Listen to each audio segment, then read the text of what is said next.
ओम शांति। आज fathers day है। हमारे पूरे सृष्टि में जितने भी फादर्स हैं, हर एक फादर को आज के दिन की पदम पदम पदम गुणा मुबारक हो, मुबारक हो, मुबारक हो। Mother's day, father's day, brother's day, friends day, ये सारे के सारे डे जब आते हैं तब ऐसा लगता है क्या एक ही दिन उनके लिए होता है क्या? लेकिन नहीं, हर दिन उनका है। लेकिन हम कहते हैं कि जब फादर्स डे है तो आज के दिन तो कम से कम हम अपने फादर को याद करें। उन्होंने अपने लिए जो भी कुछ किया है उनको याद करें। ये फादर, ये शब्द ही इतना शक्तिशाली है, इतना पावरफुल है। हम देखते हैं कि इसमें जो इंग्लिश शब्द है ये FATHER, F for faithful, F stands for faithful. हम इतना हमारे पापा के ऊपर फेथफुल रहते हैं कि जैसे आप देखते हैं छोटा बच्चा है, उसको हम क्या करते हैं, छोटे बच्चे को उछालते हैं। जैसे पापा ने छोटे बच्चे को लेकर के आकाश में हवा में उछाला तो वो बहुत हंसता है। उसको ये डर नहीं रहता है कि मैं तो गिर जाऊंगा, मुझे पापा इतना क्यों ऊपर उछाल रहे हैं। वो रोता नहीं है, वरना वो और ही ज़्यादा एंजॉय करता है, क्योंकि उसका अपने पापा के ऊपर बहुत फेथ होता है, 100%, कि मेरे पापा मुझे गिराएंगे नहीं, मुझे बिल्कुल नहीं गिराएंगे। ये जो फेथ है उसका, बच्चे का जो फेथ है पापा के ऊपर, ये प्यार से ही आता है। ऐसे ही हम सभी बच्चों को भी, वैसे तो हमको एक ही बाप है, एक बाप की औलाद है तो ये करो, ये करो, ऐसे कुछ कहते हैं लोग। लेकिन हमें तो ये बहुत नाज है कि सतयुग में और त्रेता युग में एक ही पिता होगा। हमको देवी देवताओं को, जो बच्चे हैं उनको एक ही पिता जिन्होंने जन्म दिया। फिर द्वापर युग में 2 पिता हो जाते हैं। कौन से 2 पिता हो जाते हैं? द्वापर युग में एक तो हमारे शरीर को जन्म देने वाला पिता है और दूसरा है परम पिता परमात्मा शिव जी, जो हमारी आत्मा के पिता है, जिनको हम भक्ति मार्ग में भगवान के रूप में याद करते आए हैं। तो ये 2 पिता होते हैं द्वापर युग, कलयुग में। और संगम युग पर हम बच्चों को मिले हैं 3 पिता। 3 पिता। तो आप कहेंगे तीसरा पिता कौन है? तीसरा है प्रजापिता ब्रह्मा बाबा, जिनके हम सभी संतान हैं। ब्रह्मा कुमार कुमारियाँ कहते हैं ना हम अपने को। तो जैसे कि 3 in 1 की किताब भी डॉक्टर हमारे निर्मल शांता दादी जी हैं, उनकी बनी हुई है। हमने देखा है, सुनी है, पढ़ी है अच्छी तरह से।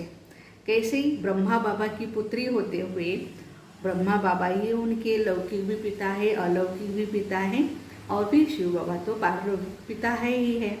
तो एक पिता जो शब्द है, ये पिता, फादर मीन्स इनहेरिटेंस, वर्षा। फादर को जैसे याद करते तो वर्षे की याद आ जाती है। बच्चा तो हमेशा फादर के पास ही जाता है, क्योंकि उसको पता है कि फादर से ही मुझे वर्षा मिलना है। और बच्ची क्या करती है, माँ के पास ज़्यादा रहती है। लेकिन वैसे भी प्रैक्टिकल में देखा जाए, बच्ची को कोई वर्षा नहीं मिलता, लेकिन फिर भी वो पापा की अपनी राजकुमारी होती है, गुड़िया होती है। अभी जैसे कि 1936 में जैसे परमात्मा शिव जी धरा पर आए और कहा कि आप मेल हो या फीमेल हो, स्त्री हो या पुरुष हो, लेकिन आप खुद एक पॉइंट ऑफ लाइट आत्मा हैं, और सब आत्माएं आप मुझे एक पिता परमात्मा की संतान है, आपस में भाई भाई है, आत्मा आत्मा भाई भाई। तो इस नाते से मेल हो या फीमेल हो, आपको मेरे से वर्षा लेने का हक है। देखो 1936 में जैसे भाइयों को हक है वर्षा लेने का परमात्मा से, वैसे बहनों को भी है। तो इस तरह से हम बच्चों को 3 पिता से वर्षा मिलता है। तो लौकिक बाप से लौकिक वर्षा मिलेगा, जमीन जायदाद जो भी है, पैसा धन दौलत जो भी है, वो लौकिक बाप से मिलता है। अभी तो कानून भी, लॉ भी बना हुआ है कि बहन का भी उतना ही अधिकार है जितना भाई का होता है अपने पापा की प्रॉपर्टी पर। तो इस तरह से अभी हम देखते हैं कि फादर, ये शब्द हम देख रहे हैं, फेथफुल, या फॉर फेथफुल, विश्वास, बस। ए फॉर एक्टिव, पापा हमारे कैसे होते हैं, एक्टिव होते हैं ना, बच्चों को संभालना है, खाना खिलाना है, उनका पालन पोषण करना है। तो पापा को कभी थके हुए थके हारे हम नहीं देखते हैं। जब भी वो भले आते हैं जॉब से या अपने काम से, खेती से भी थके हारे, लेकिन हमारा चेहरा देख करके वो खुश हो जाते हैं। जैसे कि हम बच्चे ही पापा की खुशी है, प्रॉपर्टी है। हमारे भी लौकिक पापा कहते थे कि भगवान ने मुझे 2 अनमोल रत्न दिए हैं, 2 बेटे दिए हैं। कभी भी मुझे ऐसा नहीं कहा कि बेटी है। जैसे भैया को प्यार दिया, दुलार दिया, एजुकेशन दिया, वैसे ही मुझे भी प्यार दिया, दुलार दिया, एजुकेशन भी दिया। तो कभी भी हम जो पापा हैं वो कभी बच्चों में ये लड़का है, ये लड़की है, ये नहीं देखते हैं। वो बस इतना देखते हैं मेरा बच्चा है, ये मेरा लाल है। और उम्मीदें भी रखते हैं कि सपूत बन करके बाबा के, अपने पापा के प्यार का सबूत दे बच्चे। तो इस तरह से एक्टिव रहते हैं, ऑलराउंडर रहते हैं पापा हमारे। T for truth. जब भी कुछ हम गलत कर लेते हैं तो वो सत्यवादी बन करके हमें ऐसा एक थोड़ा सा जो काली का रूप है दिखाते हैं, मारते हैं। तो पापा की मार तो सबने खाई हुई है। किस लिए मारते हैं? ताकि बच्चा सुधर जाए, बच्चा सुधर जाए, बच्चे का कल्याण हो जाए। देन सत्यम शिवम सुंदरम तो हमारा पिता है ही है। हम जितना हम परमात्मा को अपना पिता के रूप में याद करते जाएंगे, उनसे सुख, शांति, पवित्रता का इनहेरिटेंस, वर्षा मिलेगा ही मिलेगा। और अभी हम सभी करोड़ों भाई बहनों का ये अनुभव है। पिता परमात्मा शिव बाबा कहते हैं, बच्चे जितना सत्य रहोगे, सच तो बिठो नच, सत्य की नाव हिलेगी डुलेगी लेकिन पानी में डूबेगी नहीं। तो अपने को आत्मा समझना ये है सत्य, और देह समझना ये है झूठ। आत्मा समझ करके आत्मा के साथ व्यवहार करना ये है सत्य, लेकिन देह समझ करके देहधारियों के साथ व्यवहार करना ये है झूठ। तो सत्यम शिवम सुंदरम, पिता परमात्मा को भी हम आज के दिन बहुत बहुत बधाई देते हैं कि हमारे पापा बन करके आए, हमारे बाबा बन करके आए इस सृष्टि पर, और ढेर सारी सौगातें लेकर के आए हैं। जो बाहर से आते हैं पापा घर में, हम जा कर के उनकी बैग चेक करते हैं, आज पापा ने क्या लेके आए हैं, क्या लाया है मेरे लिए। बच्चे ढूंढते हैं ना। तो हमारे बाबा शिव बाबा हम बच्चों से मिलने के लिए 5000 साल के बाद आए हैं। तो क्या लेकर के आए हैं भाई? कोई आम लेके आए हैं, कोई ब्रेड बिस्किट या केला, क्या लेकर के आए हैं? परमात्मा हमने द्वापर युग से 2500 साल 2500 ईयर्स से जो हमने भक्ति की है, उस भक्ति का फल देने के लिए आए हैं। अपने हथेली पर स्वर्ग को लेकर के आए हैं। बच्चे मैं बहिष्ठ लेकर के आया हूँ तुम बच्चों के लिए। तो क्योंकि इतनी ऊंची हस्ती है परमात्मा, तो उनकी गिफ्ट भी ऊंची होनी चाहिए। तो परमात्मा हम बच्चों को स्वर्ग की बादशाही देने के लिए आए हैं, तो क्यों ना हम उस बादशाही को लेने के लायक बने, है ना। यश फॉर हैप्पी हेल्दी। हमारे पापा थोड़ा सा भी कुछ होता है वो इधर उधर ज़्यादा उसका ये नहीं करते कि वर्णन नहीं करते, मेरे को ये हुआ वो हुआ, मैं क्या करूँ, हाय हाय नहीं। फिर अपने आप में संभाल लेते हैं, हॉस्पिटल में जाएंगे, ठीक करेंगे अपने आप को, लेकिन बच्चों के सामने कुछ भी वर्णन नहीं करेंगे ताकि बच्चे चिंता में आ जाए, टेंशन में आ जाए। ये पापा की अपनी एक क्वालिटी है, एक ताकत, एक शक्ति है। तो यश फॉर हार्ट, जो भी पापा हमारे लिए करते हैं ना, बाय हार्ट करते हैं। हमारे शिव बाबा, हमारे ब्रह्मा बाबा हम बच्चों में जैसे कि सब कुछ न्योछावर कर देते हैं।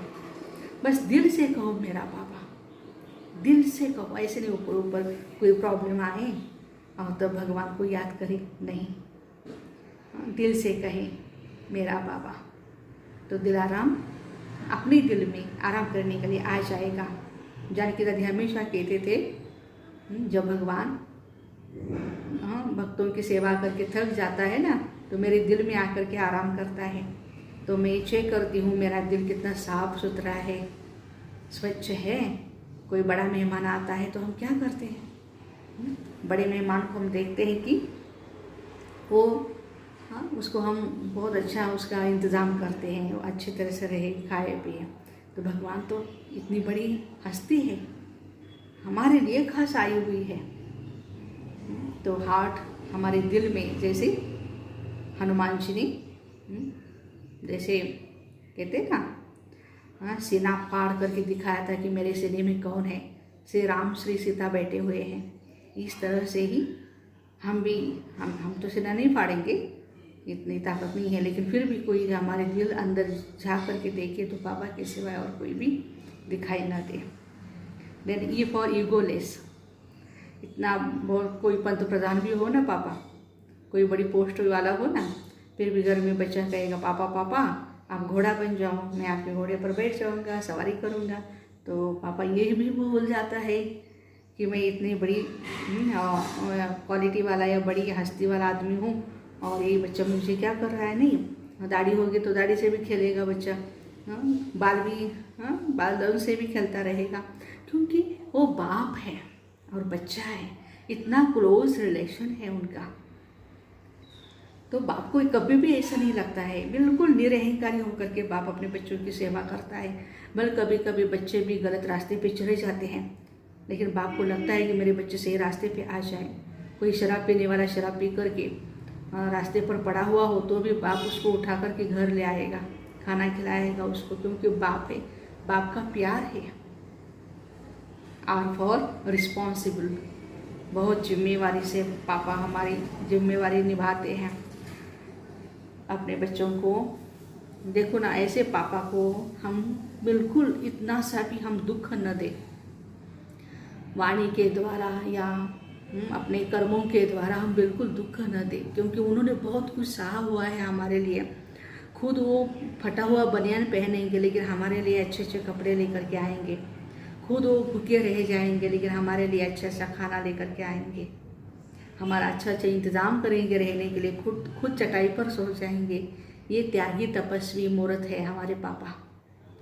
तो आइए हमारे मीठे शिव बाबा को, जो हम आत्माओं के पिता है, आए हैं हम सभी बच्चों को मिलने के लिए।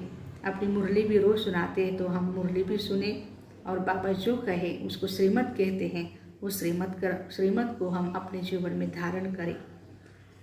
और अपने पापा को कभी भी, लौकिक पापा को भी हम वृद्धाश्रम का रास्ता मत दिखाइए। मैं सभी भाई बहनों को रिक्वेस्ट करती हूँ। आप कहते हो कि क्या दिया है आपने हमें, उस भाई को ये दिया, उस बहन को वो दिया, मुझे क्या दिया आपने। हम तो कहते हैं कि 220 करोड़ का ये शरीर जो है वो अपने माता पिता ने हमें दिया हुआ है, तो हम क्यों उनके उपकार को भूल जाते हैं। इतना शरीर आपको दिया हुआ है, हाथ पैर दिए हैं, आप अच्छी तरह से कमाओ, उनको खिलाओ। अभी जब बूढ़े हो जाते हैं तो क्यों उनको बोलते रहते हो। आपको सुनाई नहीं देता है क्या, आप तो ऐसे हो, आप तो वैसे ही हो। जब हम छोटे होते हैं तो पापा को बोलते हैं पापा ये क्या है, पापा कहते वैसे चिड़िया है, फिर वो भूल जाते हैं। फिर हम पूछते हैं पापा ये क्या है, अरे बेटा इसको चिड़िया कहते हैं। हम तो 100 बारी पूछेंगे, 100 बारी पापा प्यार से ही जवाब देंगे। और जब पापा को दिखाई नहीं देता है कि बूढ़े हो जाते हैं और पूछते हैं बेटा ये क्या है, पापा ये चिड़िया है, बेटा ये क्या है, दोबारा पूछेंगे पापा आपको सुनाई नहीं दे रहा है ये चिड़िया है। और फिर हम गुस्सा करते हैं, उनके ऊपर गुस्सा करते हैं। हमको ऐसा लगता है कि अभी वो यूजलेस हो गए हैं, उनका कोई भी यूज़ नहीं है, उनका पैसा लिया, उनकी प्रॉपर्टी ले ली, बस हो गया काम। नहीं, तो मातृदेवो भव, पितृदेवो भव, आचार्य देवो भव, ये हमारी भारतीय संस्कृति है। हम अपने पिता को वंदन करते हैं, नमन करते हैं। हमारे 3 पिता, लौकिक, अलौकिक और पारलौकिक, इनको हम वंदन करते हैं। और सभी पिता को हम आज के दिन की बहुत सारी, ढेर सारी मुबारक देते हैं। आप सब स्वस्थ रहे, खुश रहे, मस्त रहे और पिता परमात्मा को याद करते रहे। ओम शांति।